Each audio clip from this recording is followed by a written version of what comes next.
Hello everybody.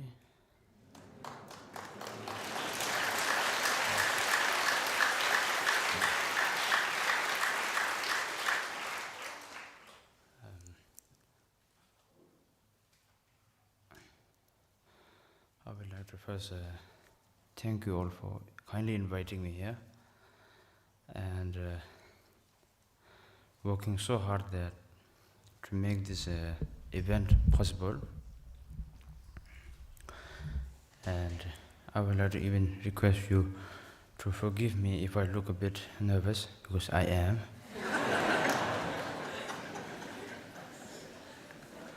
You know?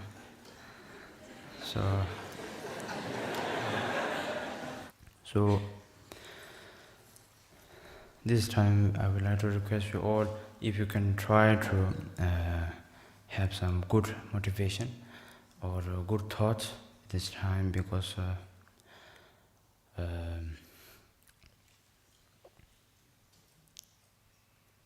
in this is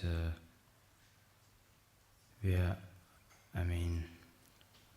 in this moment it will be nice, and not just for this moment, from onwards, all the time, if you could have generate some good thoughts, and good motivations. That is something that I would like to request you all. So this year is a very special year for me for two reasons. Firstly, it is the 100-year anniversary of Dilgo Khentse Yangshi and his activities. And secondly, it is, for a more personal note, it is my first visit outside of Asia and to Europe and France. So I suppose most of us present here today either have met Dilgo Khentse Yangshi and been his students, or you have met, just have heard about him and read his books and seen his pictures and felt inspired by him. But in either way, you have all have benefited from his love and wisdom in some ways.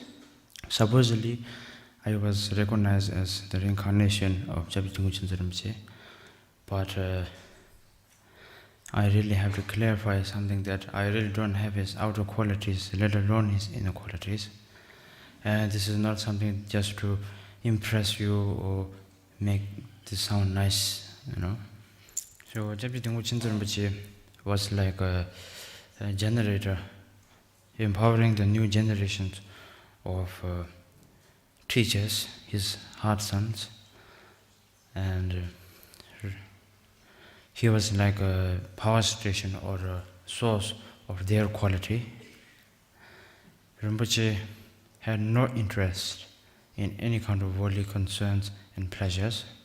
So Rinpoche didn't care if he stayed in a palace or a cave.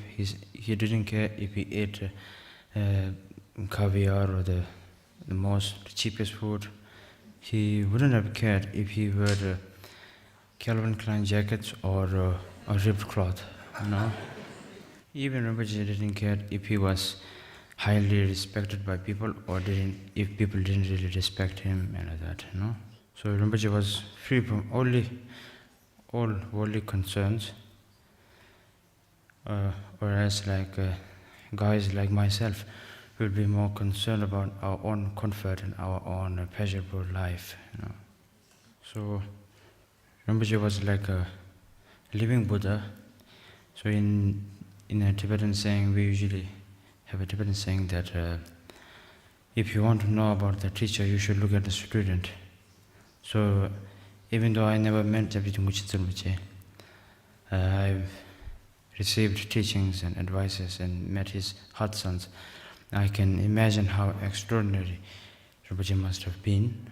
So as you all kindly invited me to share with you some of my words, I would like to share with you some of my little knowledge that I have, or studies that I've gained through my teachers and my studies. So at this time, when I said about this year's celebration,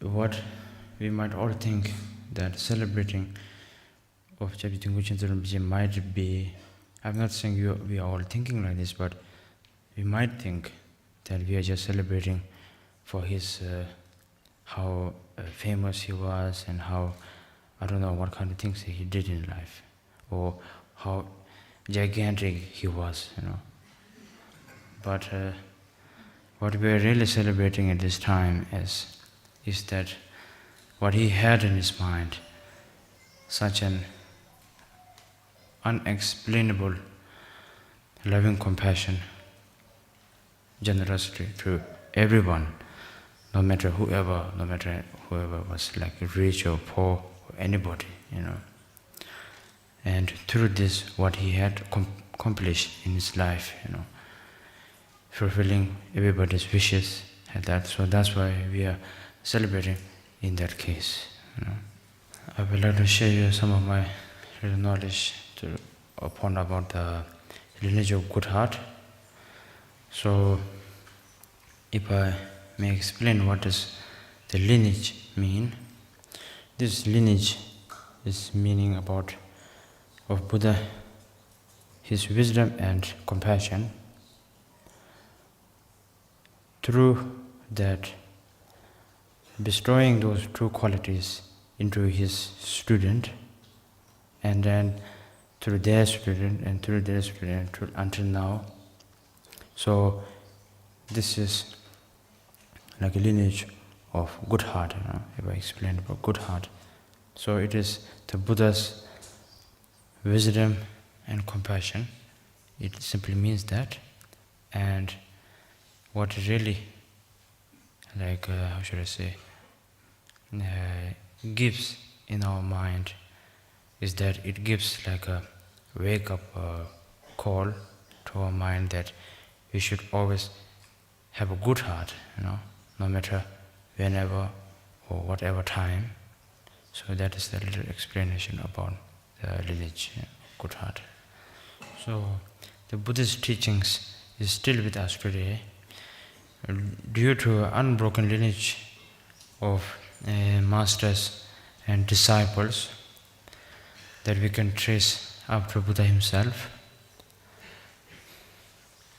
As you all know, the essence of Buddhist teachings is to have a good heart. So what is to have a good heart? It doesn't mean to be obedient and to have good manners. It means to be a good human being and to have the wish to free all beings from mental and physical sufferings. So we all have this basic potential of helping others, but helping others should not mean to help the only ones that we love and care for, as our family or our friends and our loved ones. It means to have a irrevocable intention to help all beings, no matter who they are or where they come from, but on the path of enlightenment. So the way to achieve this is through mind training. As a practical way of mind training we have in Tibetan tradition is called lojong, or it simply means improving the mind. So as I mentioned about mind is like a baby or a child. It absorbs like a sponge everything that's going around it. So the motivation colors the mind, and that's how it shows the true character of oneself and how it may appear. So it's like saying, if we have a glass of water and we put a drop of ink, there's no use of drinking it because the water is useless. So that's how it means that motivation. We should always think that to ourselves that what kind of motivation that we're having, and is it a good motivation or a bad motivation. So we should be careful what kind of motivation we have. So we have a saying in Tibetan that if your path and if your mind and motivations are pure, your path will be pure. And if your mind or motivations are polluted, your path will be polluted. When we practice, we must be free from all poisonous thoughts. Even though if our positive action, thoughts and words, and if we pollute them with anger and jealousy and ignorance, it has very less benefit.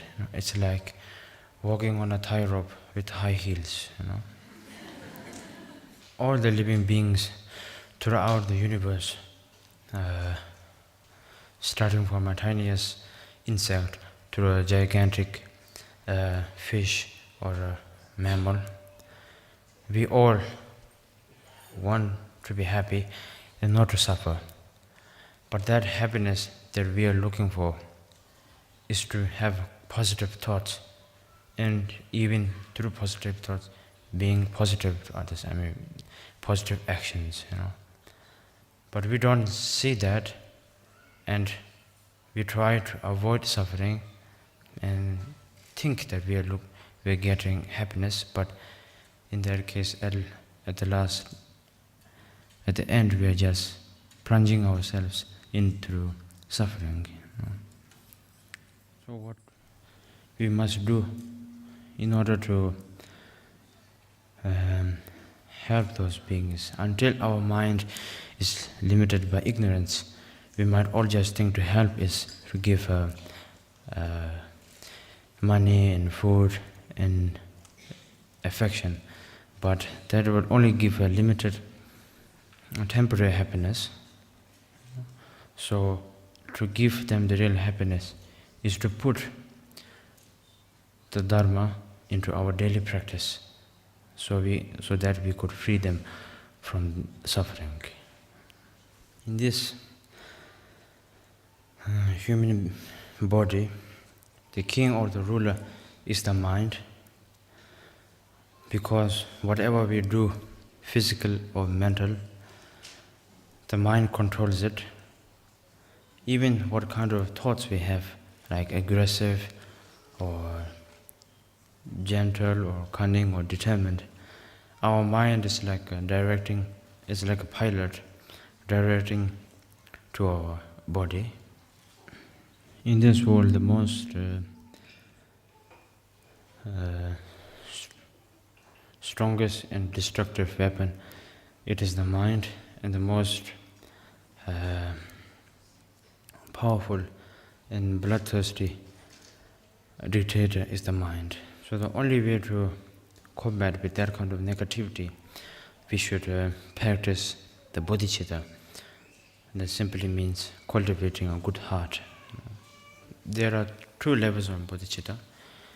First one, it is the absolute bodhicitta, the realization of all true nature of all phenomena in the whole world. So in order to practice that absolute bodhicitta, one needs to know about the relative bodhicitta. It is the way of what we see as usually. So if we don't know that, or if we don't first realize the relative bodhicitta, then it's quite difficult, to really practice the absolute bodhicitta. So first of all, we must first know the relative bodhicitta in order to practice the absolute bodhicitta. So there's a piece of advice from Shantideva that all the happiness comes from wishing others happiness, and all suffering comes from seeking happiness for ourselves. So if wishing others happiness, if that gives us happiness, so nevertheless wishing others the ultimate happiness will give us the ultimate happiness.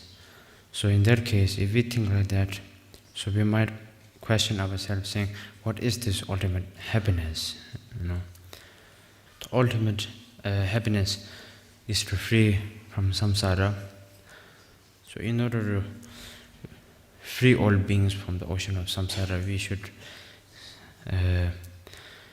we must seek the guidance or help from a source that has already been free from all samsara, you know.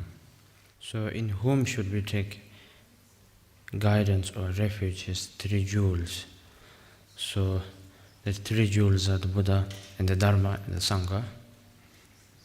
So first of all, the Buddha wasn't a God or a supernatural living being. He was a sentient being or a human being just like ourselves, and he has gone through all the difficult times and sufferings and experiences as we've gone through. Only that matters is that he was in the historical time and we are now in the modern time. So Buddha, he analyzed whatever he did in his life, when he did like an extreme way of like giving the physical some hardness and all the extremist. He thought that wasn't a real way, and when he stayed in his palace, it was the most, how should I say, not extreme at all, it's very loose. So he thought that he needs to find the middle way. That middle path that Buddha realized that all of us, we are in a dream, a dream of that everything is made out of our deluded mind or our illusion, So the Buddha realized that it is a dream, so he thought that why should we still be dreaming if everything is just useless, and everything is just made of our own illusion. So he woke up from this dream. So at the time when he woke up, that was the moment that he was enlightened. So then he taught the Dharma, and the Sanghas are his followers, and we are all his followers. So through devotion and confidence, we will realize that the three jewels are not separate entities. There are the three body, speech, and mind of Buddha himself. His mind is the Buddha, his speech is the Dharma, and his body is the Sangha. So the first thing that when Buddha was enlightened, what he said is the Four Noble Truths. So first, what the Buddha said, there is suffering in this world. So in that case, if we check it very clearly, Buddha is not lying, because there is suffering in this world. So that is truth. Like, for example, if we sat on a cushion of pin, we will scream. So it's so obvious that there is suffering in this world. So that is the first thing that Buddha mentioned. So upon the suffering, there are three kind of different types of suffering.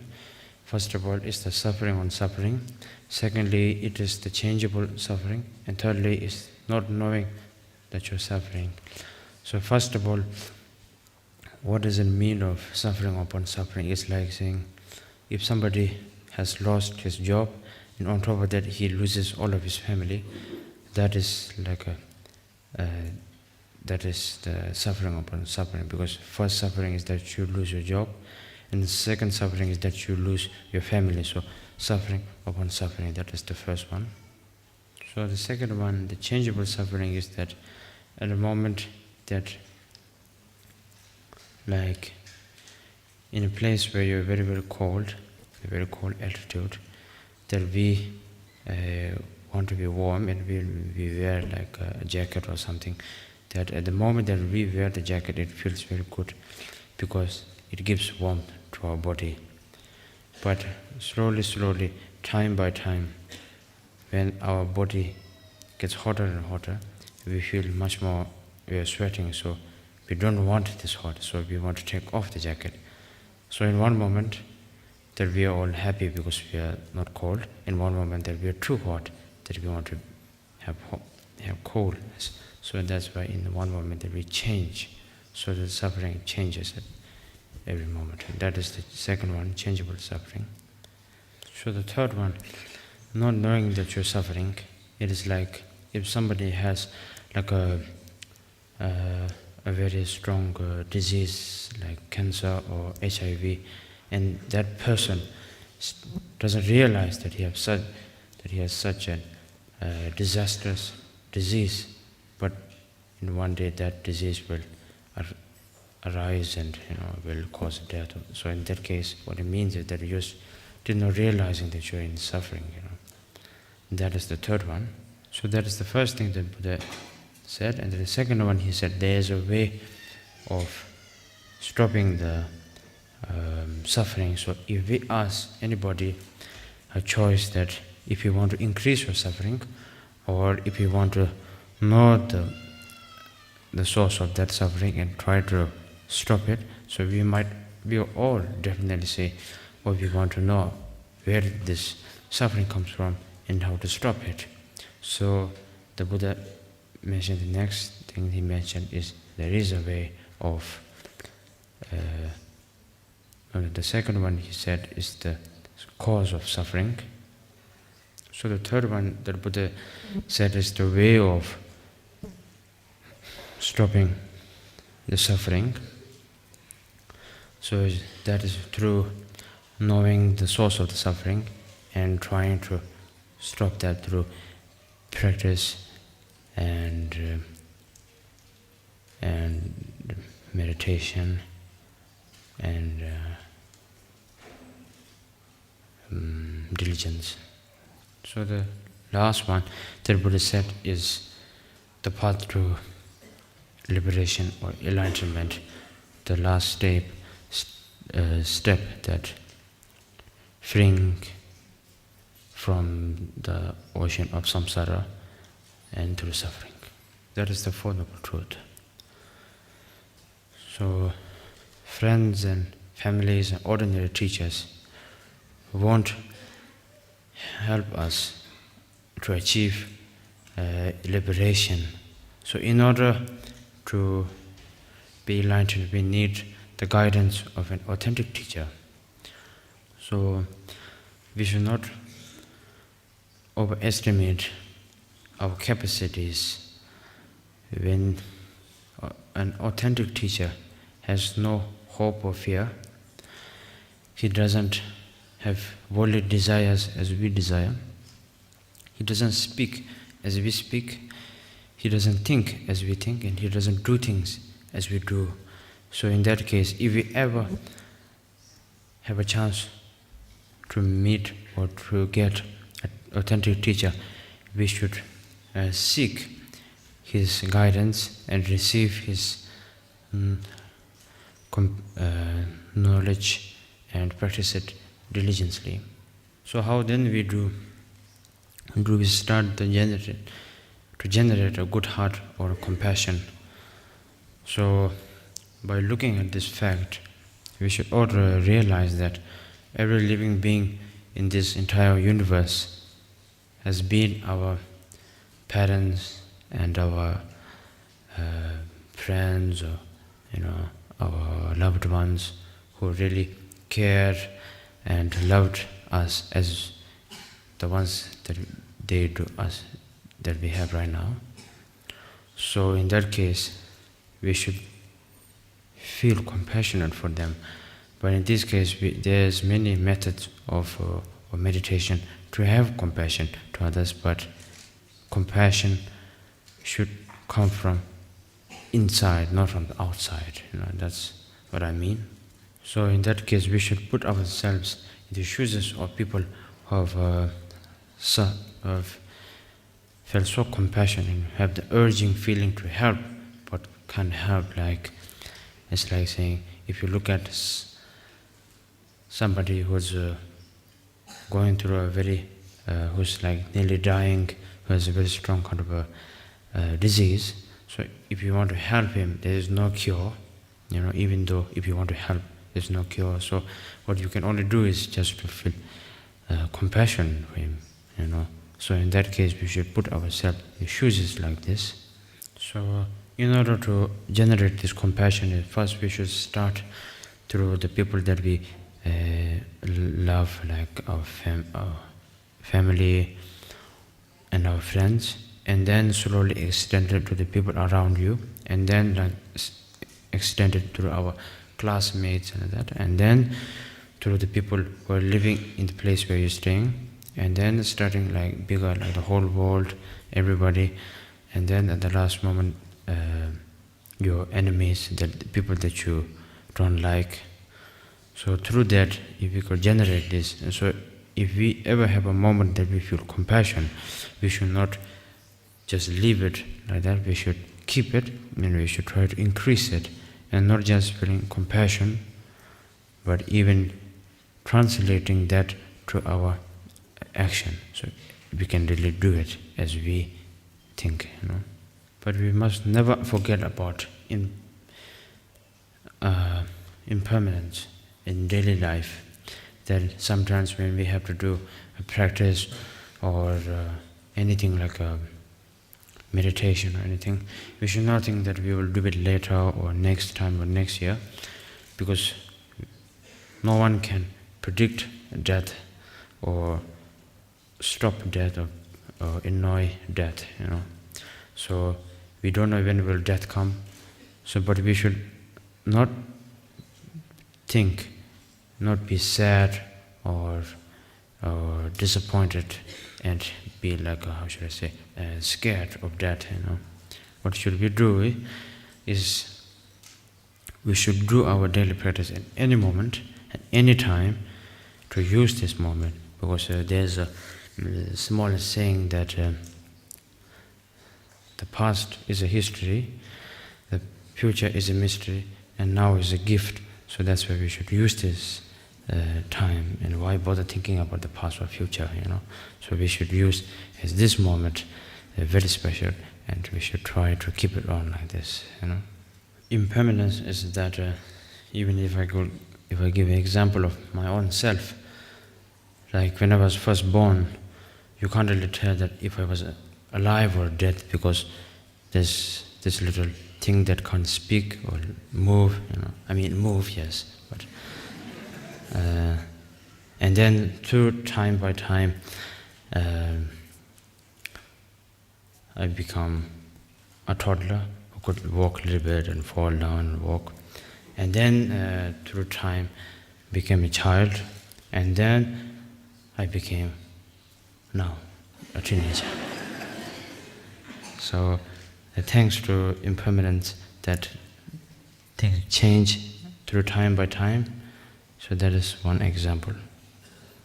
In our everyday lifetime, we should always hold on to the understanding of that we should not lose effort of practicing, that we should always keep on this effort of practicing, because in the case when we do practice time by time, we might think one day that we have achieved a level that we are really quite good in practicing and quite good in meditation. But in that case, then when an obstacle comes along, and then we just can't take it, we stumble on that obstacle, so we just lose everything, So in that case, what it means that we should always remind ourselves that we should always practice, so that even obstacle come, so whatever, we could face it and there will be no problem. So having this strong effort is very important. Even if I give it's a silly example, but about to face the obstacles is that when I try to,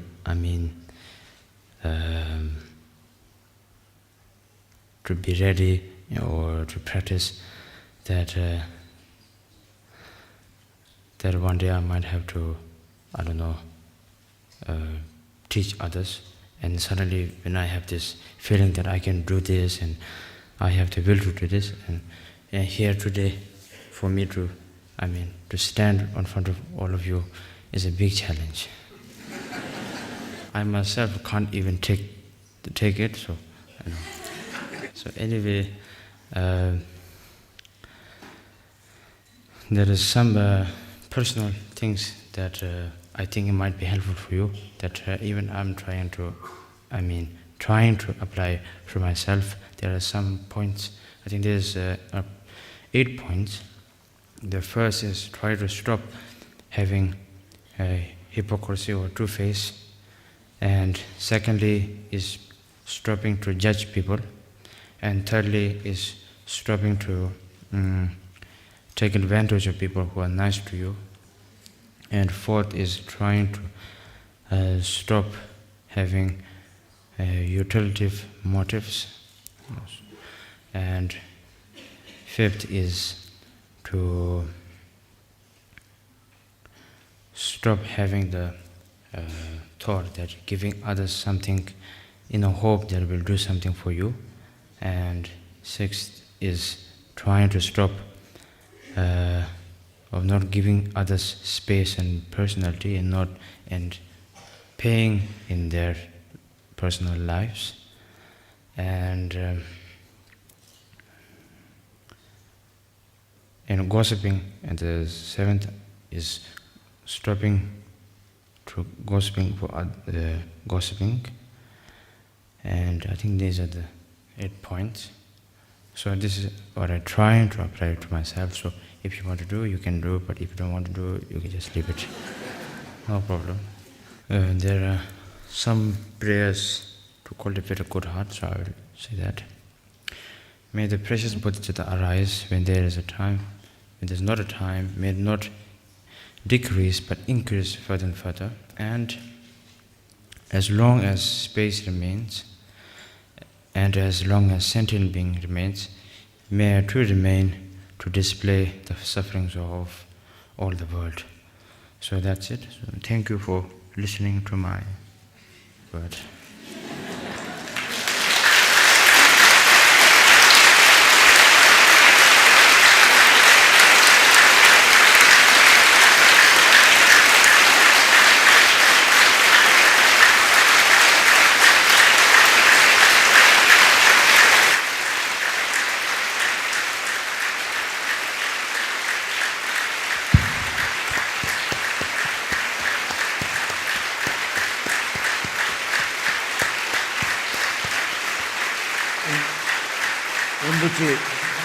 In the Western style, they say, Uncle,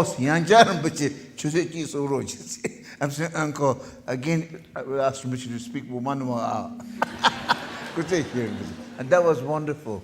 Rinpoche, thank you very much.